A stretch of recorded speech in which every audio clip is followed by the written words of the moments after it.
शुक्ला, स्वागत है आप सभी का शुक्ला जी की पाठशाला में। यहाँ आपको मिलेंगी फिजिक्स, केमिस्ट्री, मैथ यानी कि आईआईटी जेईई से रिलेटेड सारे सब्जेक्ट्स की बेहतरीन फैकल्टी द्वारा वीडियो लेक्चर्स। आप डाउट सेशन पूछ सकते हैं लाइव, आप डाउट लाइव क्लास ज्वाइन कर सकते हैं, हमें टेलीग्राम पे फॉलो कर सकते हैं। लेकिन उससे पहले आप हमें सबसे पहले सब्सक्राइब कीजिए, बेल आइकन को दबा लीजिए।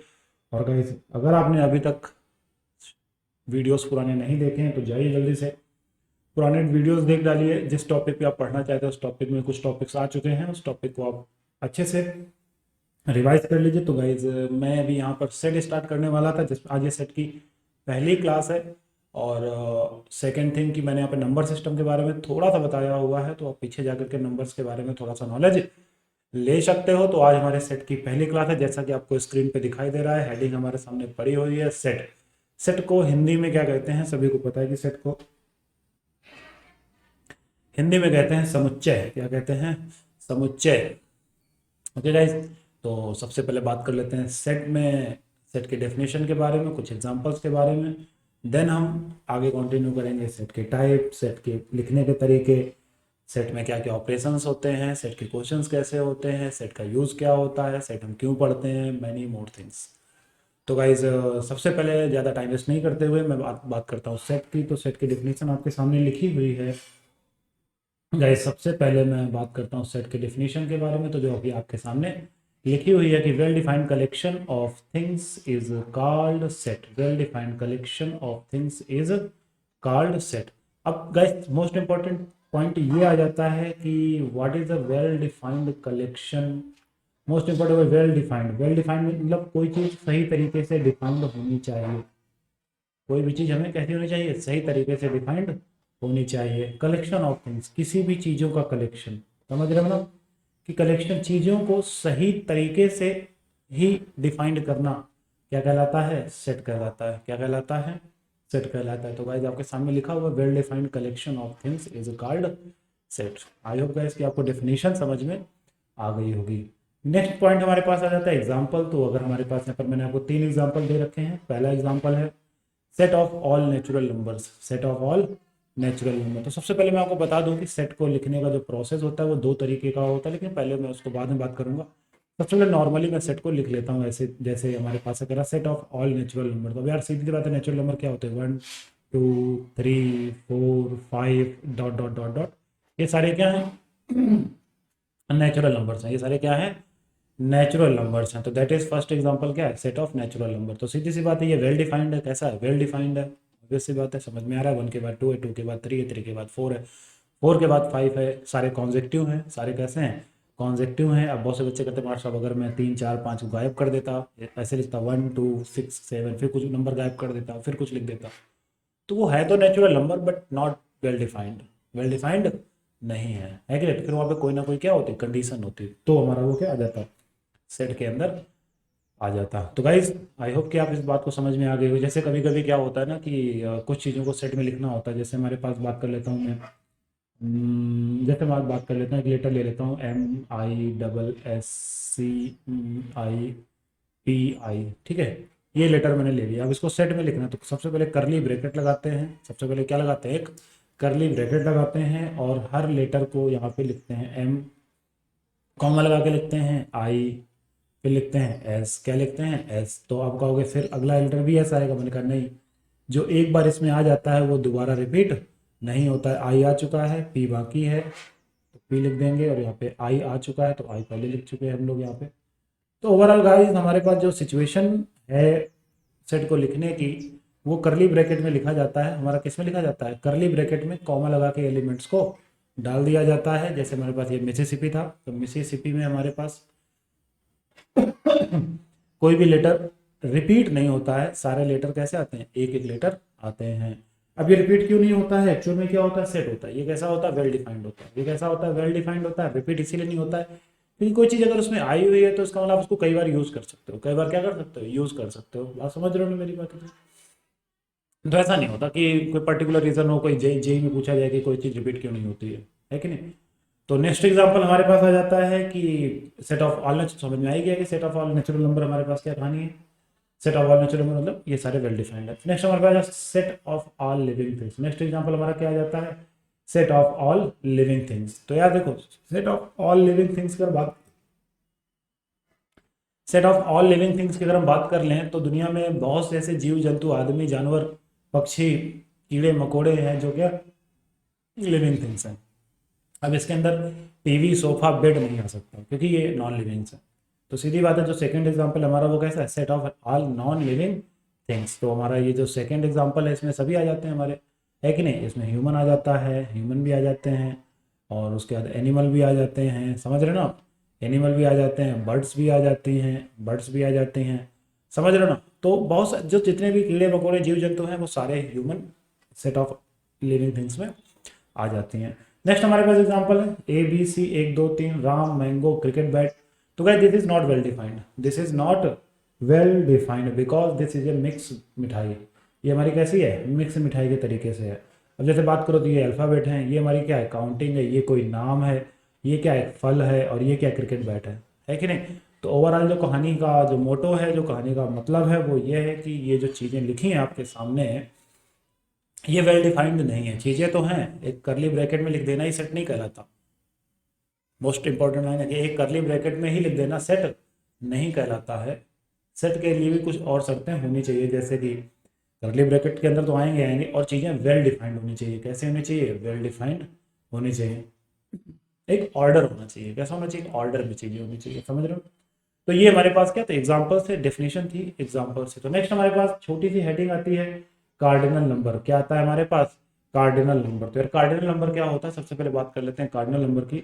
तो कार्डिनल नंबर का मतलब होता है कि किसी भी सेट में नंबर ऑफ एलिमेंट, किसी भी सेट में number of element, number of element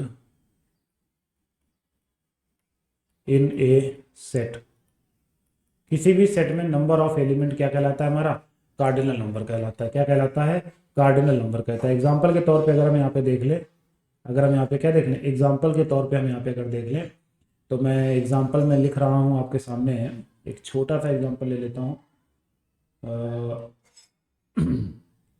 A is equal to ABCD, okay. तो हमारे पास कार्डिनल नंबर यानी कि एन ऑफ ए रिप्रेजेंट करने का तरीका है एन से। नंबर ऑफ ए सेट कितने एलिमेंट हैं, 4। कितने एलिमेंट हैं, 4। तो ये हमारा कहलाता है कार्डिनल नंबर कहलाता है। गाइस आपको समझ में आ गया होगा, इसमें ऐसा कोई इतना कोई इलॉजिकली चीज़ नहीं थी, आपको समझ में आ गई होगी। नेक्स्ट हमारे पास आ जाता है इक्विवेलेंट सेट। नेक्स्ट हमारे पास क्या आ जाता है, इक्विवेलेंट सेट। सेकंड डेफिनेशन क्या आ जाती है, इक्वल सेट। सेकंड डेफिनेशन क्या आ जाती है, इक्वल सेट। तो गाइस ये दोनों थोड़ा सा सिमिलर हैं और थोड़ी सी डिफरेंट भी हैं। सिमिलर भी हैं, डिफरेंट भी हैं, डिफरेंट भी हैं, सिमिलर भी हैं। तो इक्विवेलेंट सेट क्या होता है, जो अगर हमारे पास दो सेट हैं, हमारे पास कैसे सेट हैं, दो सेट है, दो सेट हैं, let A and B non empty.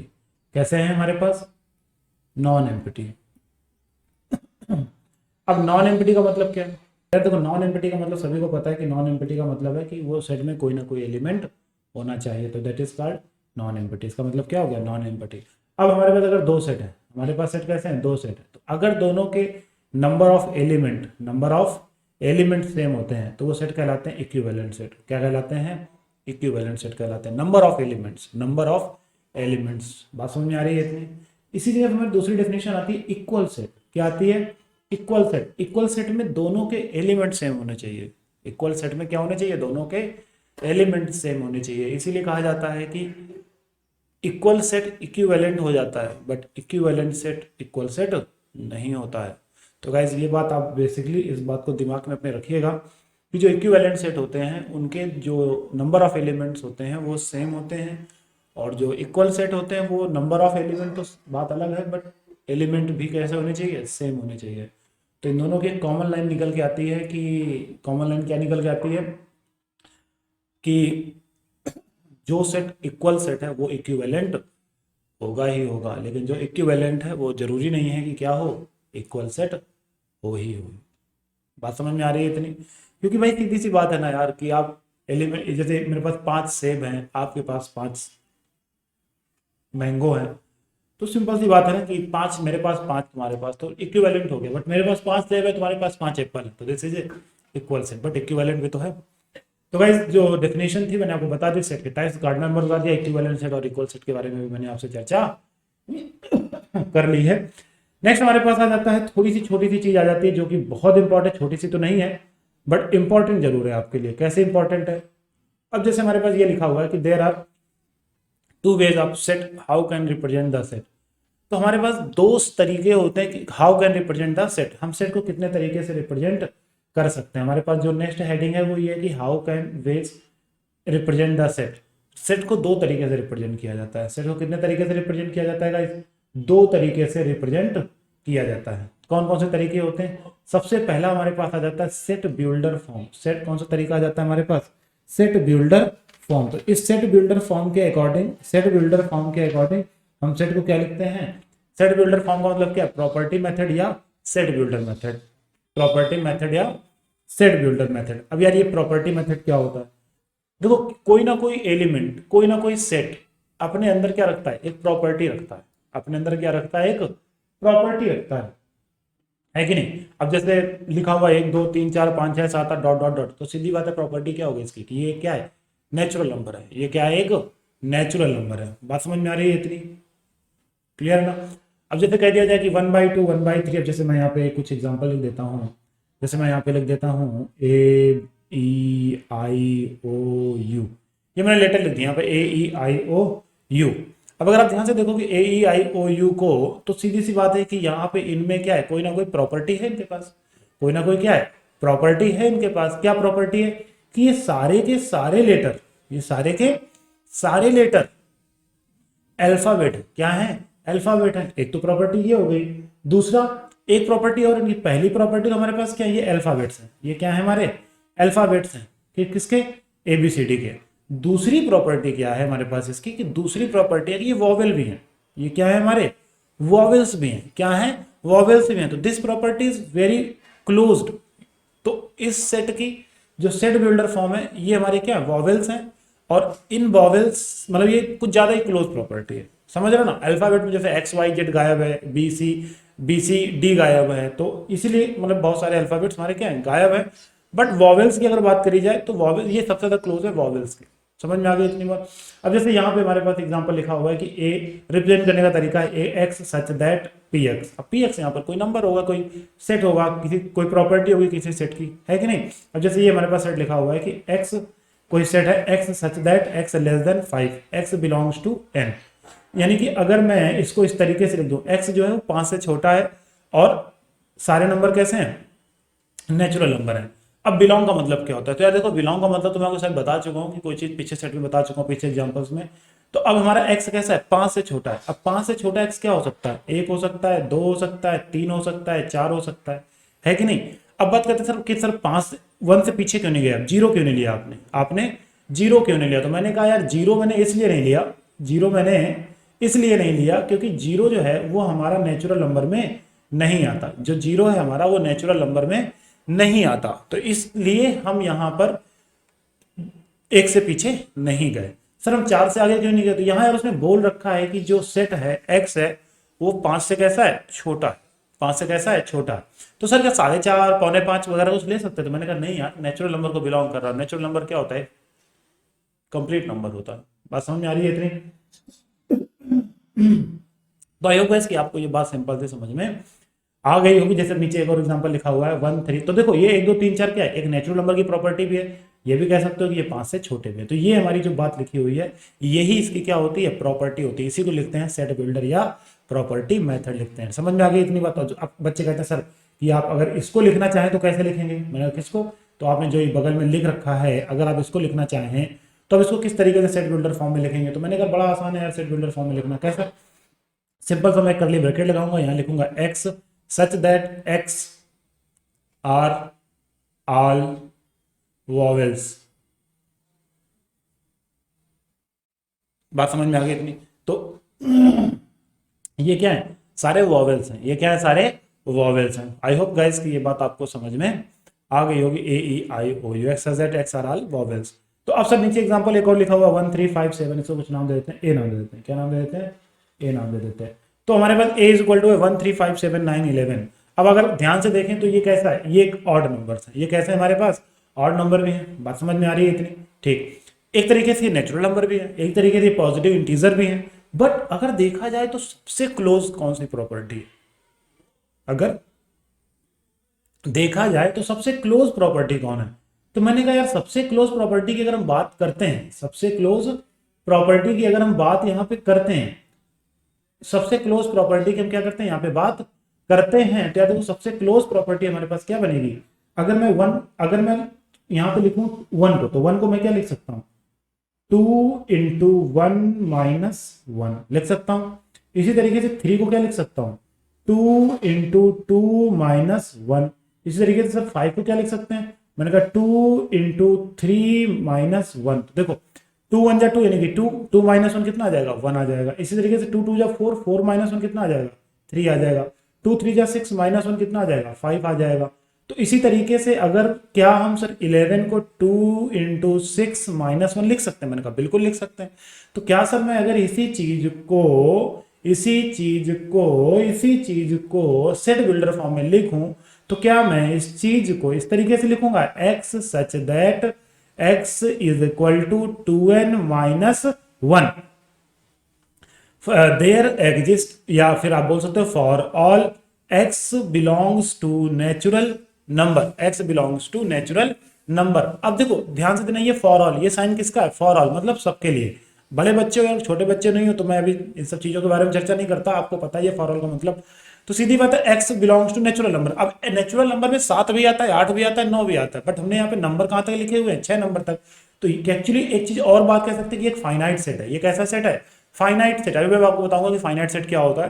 तो ये फाइनाइट सेट है। तो सीधी सी बात है कि फॉर ऑल का मतलब क्या है, कि फॉर ऑल मतलब चीजें, बहुत सारी चीजें ऐसी हैं जो 6 के ऊपर चली जाएंगी। तो हम यहाँ पे फॉर ऑल का साइन ना लगा करके, हम यहाँ पे फॉर ऑल का साइन ना लगाएंगे, इससे जबरदस्त साइन लगाएंगे देयर एग्जिस्ट। किसका साइन लगाएंगे, देयर एग्जिस्ट, यानी कि इसमें जो जो नंबर यूज होंगे इस सेट के लिए वो हम नेचुरल नंबर से उठा लेंगे। तो हमें कौन कौन यूज हुआ, 1 यूज हुआ, 2 यूज हुआ, 3 यूज हुआ, और लास्ट में कौन यूज हुआ, 6, यानी कि 4, और बीच में 5 भी यूज हुआ होगा। तो गाइस आपको ये बात समझ में आ गई होगी कि मैं यहाँ पे सेट बिल्डर फॉर्म को क्या कहना चाह रहा था। तो किसी ना किसी सेट की एक प्रॉपर्टी होती है पर्टिकुलर, उसको हमें कुछ इस तरीके से लिखना होता है, एक्स यहाँ पे कोई प्रॉपर्टी आ जाती है, जैसे मैंने आपको डेफिनेशन में बता रखा है।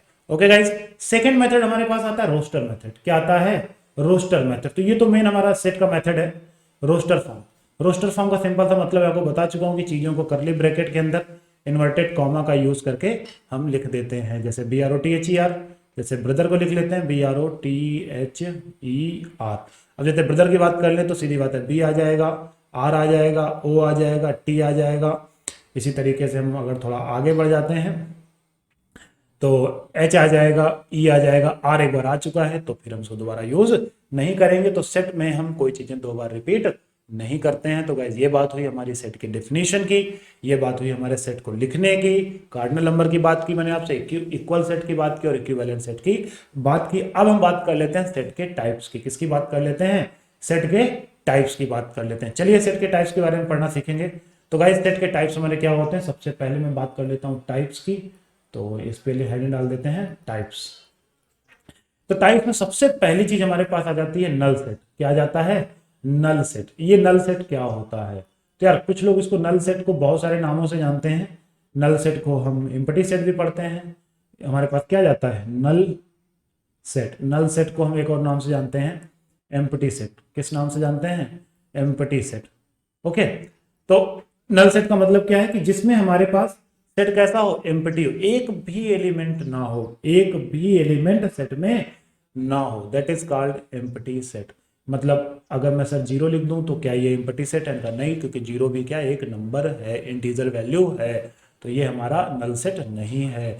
तो सर क्या हम इसके अंदर क्या लिख सकते हैं, मैंने कुछ मत लिखो, कुछ मत लिखो, that is called empty set, that is called empty set. अब जैसे मैं इस कमरे में नहीं हूं तो सीधी सी बात है कि ह्यूमन बॉडी इसके अंदर नहीं है, तो ये ह्यूमन बॉडी के लिए कैसा है, नल सेट हो जाएगा। बट सामान तो है, ये सिस्टम तो रखा हुआ है यहाँ पर, तो ये नल सेट नहीं होगा। तो सिंपल सी लॉजिकली बात है कि इसको रिप्रेजेंट करते हैं किससे, फाइव से। किससे रिप्रेजेंट करते हैं, फाइव से रिप्रेजेंट करते हैं। और सेट के अंदर एलिमेंट भी नहीं होते। जैसे मैं आपसे बोल दूं एग्जांपल के तौर पे कि x सच दैट x² + 1 = 0 और x बिलोंग कर जाए R को, तो यार देखो आर में ऐसा कोई नंबर नहीं है जो यहां रखने पे आंसर क्या दे दे, जीरो दे दे। क्या आंसर दे दे, जीरो दे दे। तो इसलिए इसको मैं क्या कर देता हूं, कट कर देता हूं। फिलहाल तुमने एग्जांपल लिखा हुआ है तो इसको मुझे यहाँ पे कट नहीं करना पड़ेगा, इसको यहाँ पे जैसा लिखा वैसा ही लिखना पड़ेगा। आई होप गाइस कि आपको ये बात समझ में आ गई होगी कि x square plus one never not equal to zero. X real number कोई ऐसा दुनिया में एग्जिस्ट ही नहीं कर रहा है कि जो यहाँ पे रखने पे इसको क्या करते, जीरो कर दे। जैसे एक और बेसिकली एग्जांपल ले लेते हैं कि भारत की आजादी यानी कि 1947 से पहले इंडिया में कितने प्रधानमंत्री थे, तो एक भी नहीं थे ना, तो that is called empty set. I hope guys की ये बात आपको समझ में आ गई होगी। नेक्स्ट हमारे पास आ जाता है, नेक्स्ट हमारे पास आ जाता है सिंगलटन सेट। क्या आ जाता है, सिंगलटन।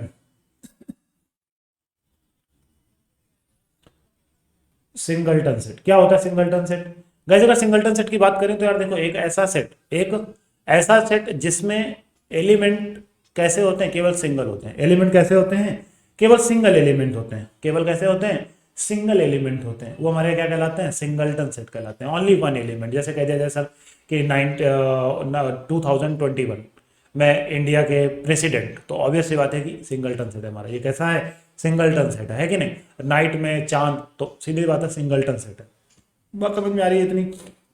तो सिंगलटन सेट में एक एग्जांपल और मैथमेटिकली एग्जांपल लिख लेते हैं। X such that x square minus one equal to zero, there exist x belongs to natural number. अब कहोगे सर यहाँ पे x square minus one equal to zero में तो सीधी बात है कि एक्स की दो वैल्यू आएंगी, एक वन आएगी और एक माइनस वन आएगी। तो अब सर यहाँ तो दो वैल्यू, आपने कहा सिंगल एलिमेंट, मैंने कहा बेटे यहाँ पे तो देखो नेचुरल नंबर को बिलोंग कर रहा है। किसको बिलोंग कर रहा है, नेचुरल। तो फिर ये माइनस वन इसमें इंक्लूड नहीं होगा, सिर्फ और सिर्फ कौन होगा, वन होगा। तो इस कारण ये कैसा सेट हो जाएगा, सिंगलटन सेट हो जाएगा। आई होप गाइस की बात आपको समझ में आ रही होगी। नेक्स्ट हमारे पास डेफिनेशन आ जाती है। नेक्स्ट जो हमारे पास डेफिनेशन आ जाती है वो आ जाती है फाइनाइट सेट की। किसकी बात आ जाती है, फाइनाइट सेट। तो सीधी सी बात है, फाइनाइट सेट का मतलब क्या होता है, एक ऐसा सेट जिसको काउंट किया जा सकता है। एक ऐसा सेट जिसको काउंट किया जा सकता है, दैट इज फाइनाइट सेट या काउंटेबल सेट। कुछ लोग इसको काउंटेबल सेट से भी पढ़ लेते हैं। तो फाइनाइट सेट या काउंटेबल सेट दोनों बातें एक ही हैं। ओके, एग्जांपल के तौर पर अगर मैं यहाँ पे लिख देता हूं कि x such that x are alphabets,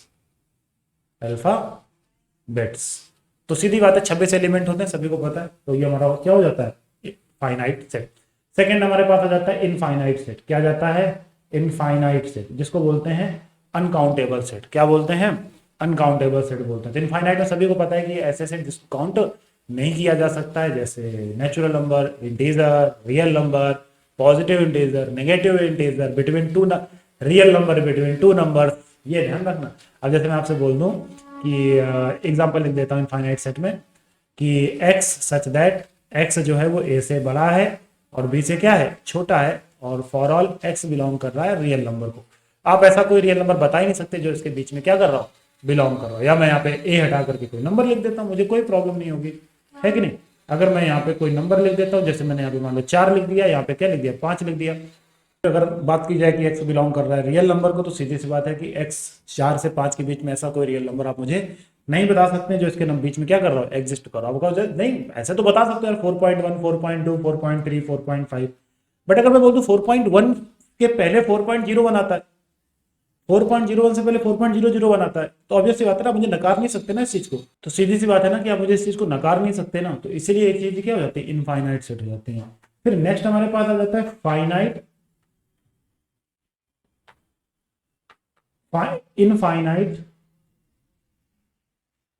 countable set.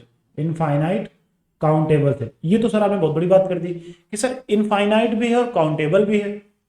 Infinite भी है और कैसा है, काउंटेबल भी है। तो मैंने कहा यार हाँ, एक ऐसा सेट जो काउंटेबल हो लेकिन आसानी से काउंटेबल ना हो। मतलब 1 kg राइस, 1 kg शुगर, या इंडिया में 2021 में बिकने वाली कार, या इंडिया में 1 साल में, 2 साल में, या 1 साल में एडमिट होने वाले पेशेंट्स किसी भी बीमारी से। तो ये कैसे हैं, काउंटेबल हैं बट थोड़ा सा प्रॉब्लम लेंगे। तो गाइज ये हमारी बात हो जाती है टाइप्स की। किसकी बात हो जाती है, टाइप्स की। तो गाइज नेक्स्ट लेक्चर में हम पढ़ेंगे सबसेट के बारे में। किसके बारे में पढ़ेंगे, सबसेट के बारे में। और गाइज प्लीज आप नेक्स्ट लेक्चर मिस ना करें, क्योंकि subset very important topic of this chapter set. And आगे जो रिलेशन एंड फंक्शन पढ़ने वाले हैं वहां पर भी सबसेट का बहुत ज्यादा यूज होने वाला है गाइज। तो आई होप गाइज कि आपको लेक्चर समझ में आया होगा। और गाइज प्लीज़ अगर आपने हमारे चैनल को सब्सक्राइब नहीं किया है तो प्लीज़ सब्सक्राइब कर लीजिए, सपोर्ट करते रहिए, अपना प्यार यूं ही बनाए रखिए। Thank you so much.